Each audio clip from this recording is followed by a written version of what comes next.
Ed Sullivan never cried on television. Not once in 16 years. Not when presidents were shot. Not when wars began. Not when the biggest stars in the world stood on his stage. Until February 23, 1964, when the emergency phone beside his mark started ringing during a live broadcast. 23 million Americans watched as Ed Sullivan picked up a call that was never supposed to happen.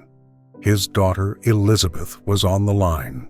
What she said next made the most controlled man in television history do something no one had ever seen. He didn't just cry, he completely shattered. But the real reason Elizabeth called, the secret Ed kept from America for 7 more years, would prove that sometimes the show isn't what matters. Sometimes breaking apart in front of millions is the only way to stay whole. Sunday evening, February 23, 1964.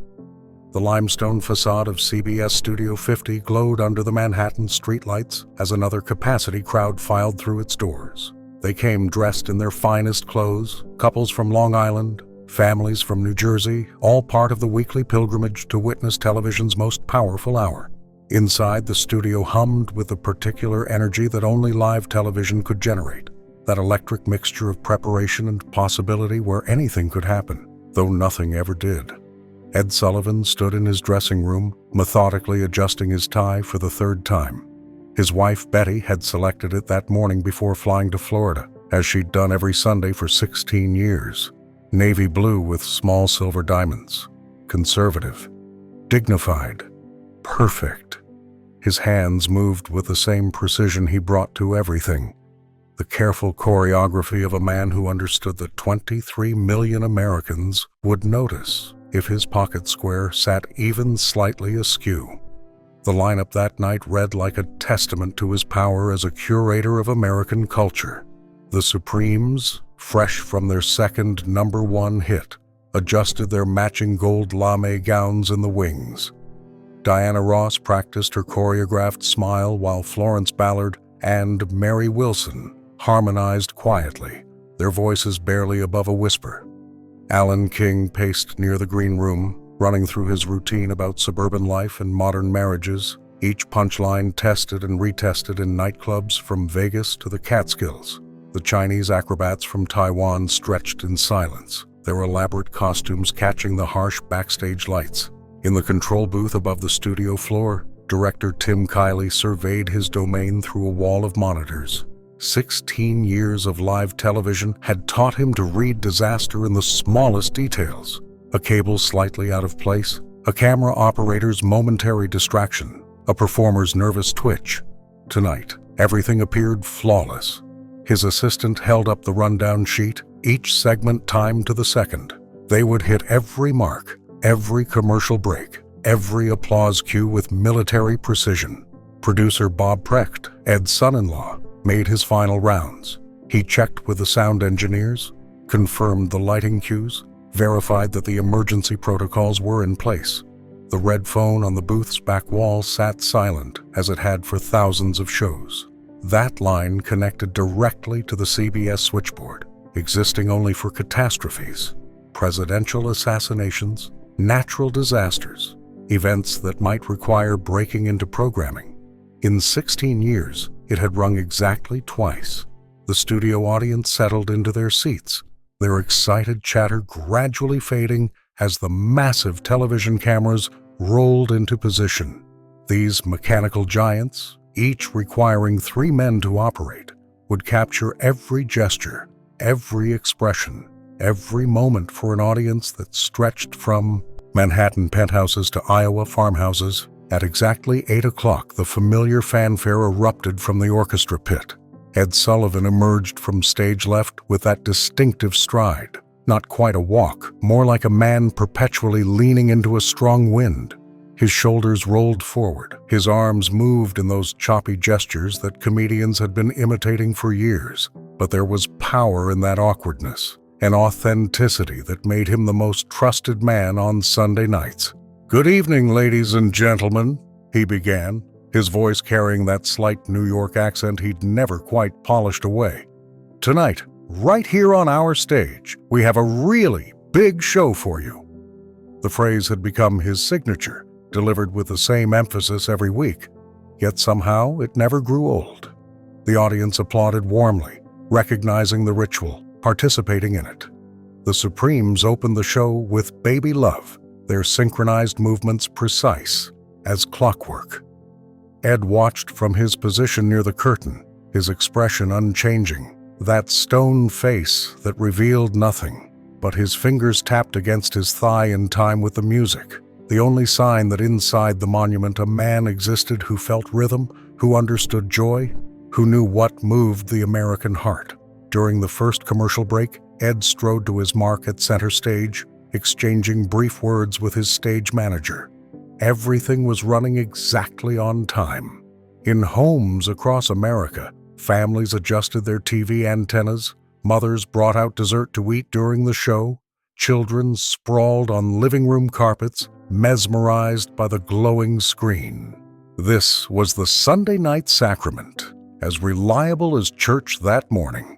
Ed Sullivan watched from their winter home in Delray Beach, Florida, as she always did when she couldn't be in the studio. She sat in her favorite chair, needlepoint in her lap, occasionally glancing up at her husband's image on the screen. After 37 years of marriage, she could read the microscopic tensions in his jaw, the slight lift of his left eyebrow that meant he was pleased with how things were going. These were secrets no one else could decode.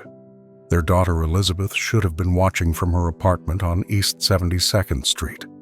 She'd called that morning, chatting about a dinner party she was planning, asking her mother's advice about place settings. Betty had laughed, telling her not to fuss so much, that people came for company, not china patterns.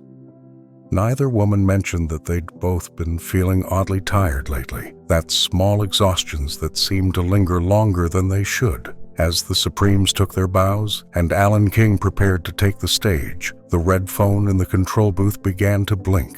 The CBS switchboard operator, Margaret Henley, had worked the Sunday night shift for 11 years. She knew the rhythm of Ed Sullivan's show like her own heartbeat. When to expect calls from eager fans, when complaints might spike about a controversial act, when the lines would go quiet as America held its breath for something special. But the call that came through at 8:37 p.m. was different. The voice on the other end was controlled but fractured, like glass held together by will alone. "This is Elizabeth Sullivan. I need to speak to my father immediately. It's an emergency." Margaret's training kicked in. The red phone line was sacred, reserved for moments when the world shifted on its axis. But something in Elizabeth's voice, not panic, but a kind of desperate composure, made her hands move without hesitation. She connected the call to the control booth. Bob Precht answered on the second ring, his voice professional, expecting perhaps a technical crisis or a union problem.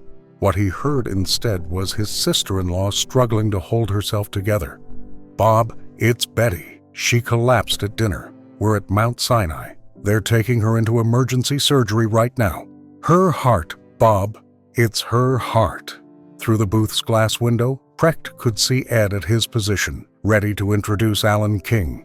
The comedian stood in the wings, straightening his tie, completely unaware that the universe was tilting off its axis 15 feet away. The stage manager held up 30 fingers, 30 seconds until they were back from commercial. "Elizabeth, we're live. We're in the middle of the show." "I know," she said, and now her voice cracked completely. "But she made me promise.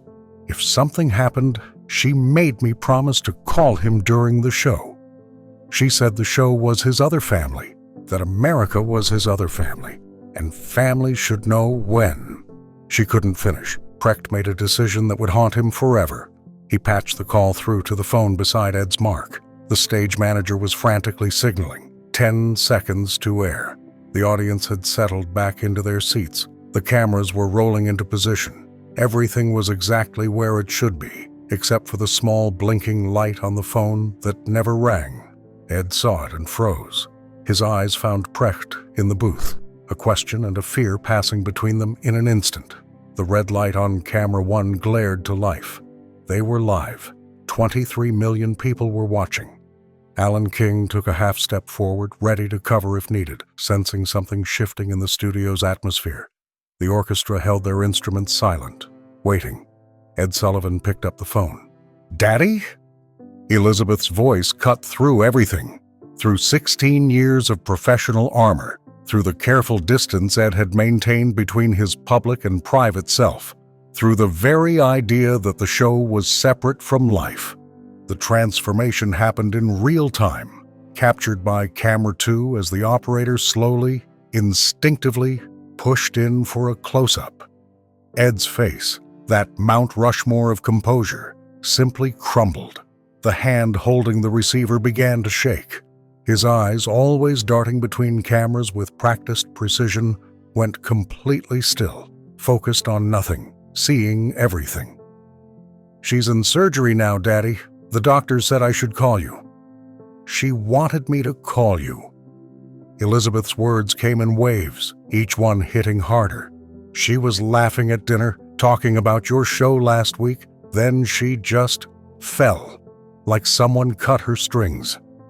Alan King stepped back into the wings. He would later say he knew immediately this wasn't part of any show. The Supremes, still in their positions from their last number, stood frozen. Diana Ross reached for Florence Ballard's hand. In the control booth, Tim Kiley made a decision that went against every instinct of live television. He kept the cameras rolling. Whatever this was, it was happening, and America was watching. Ed's mouth opened, but no words came. For a man who had introduced 10,000 acts, who had spoken to presidents and kings, who had never been at a loss for the right phrase, silence was shattering. The studio audience began to understand. A woman in the front row covered her mouth. A man stood up, then sat back down, unsure what witnessing this moment required of him.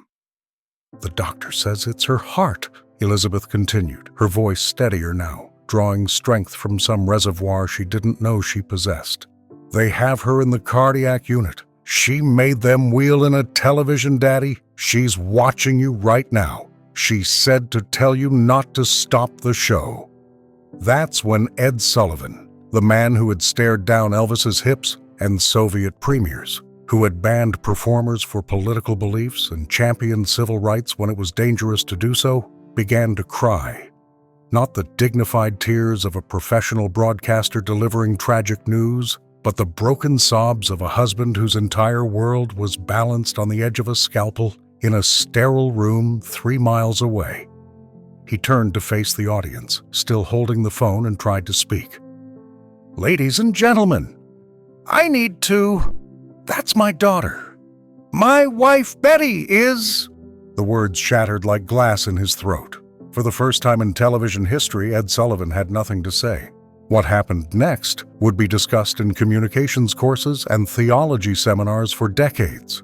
Without any signal, without any coordination, the entire studio began to move as one organism. An elderly woman in the third row stood up and began to hum "Amazing Grace." The person next to her took her hand, then the next person, and the next, until 600 people were connected, their voices rising in spontaneous prayer. The Supremes began to harmonize, their trained voices lifting the melody into something celestial. The orchestra, without sheet music, without direction, found the key and joined in. The Chinese acrobats, who spoke no English, hummed along, understanding through some universal language that this moment required their participation. The camera operators abandoned their positions, their equipment still rolling, capturing angles no one had planned. Ed stood at the center of it all, phone pressed to his ear, tears streaming freely down his face as Elizabeth relayed what was happening. "Daddy, she can hear it. The nurse says her vital signs just stabilized. She's smiling. Through the television, somehow she can hear it." Tim Kiley made another unprecedented decision. No commercial breaks, no interruptions. For 4 minutes and 37 seconds, CBS broadcast nothing but a prayer circle, 600 voices in a studio joining with 23 million voices across America. The network switchboard would later report that phone lines across the country jammed as people called their churches, their families, their neighbors, telling them to turn on the television, to witness what was happening. When the hymn ended, Ed faced camera one directly. His voice, raw and broken but determined, spoke to his wife through the lens. "Betty, if you can hear me, this is for you." He signaled to the orchestra, and they began to play "Let Me Call You Sweetheart," the song from their first date in 1927, when he was a sports writer and she was a secretary, when television was science fiction, and their whole life stretched ahead like an unwritten script. Ed sang, his voice cracking on every line. But he sang. Alan King would later describe it as the bravest thing he'd ever seen, not because it was good, but because it was necessary. The show had to continue, but it had become something else entirely. Each act that followed dedicated their performance to Betty. Alan King told stories about her kindness. The acrobats spelled out Betty with their bodies. The show became a love letter written in real time, performed for an audience of one who might or might not live to see the ending. When the final credits rolled, Ed didn't say his usual goodbye. He simply said, "Betty, I'm coming home."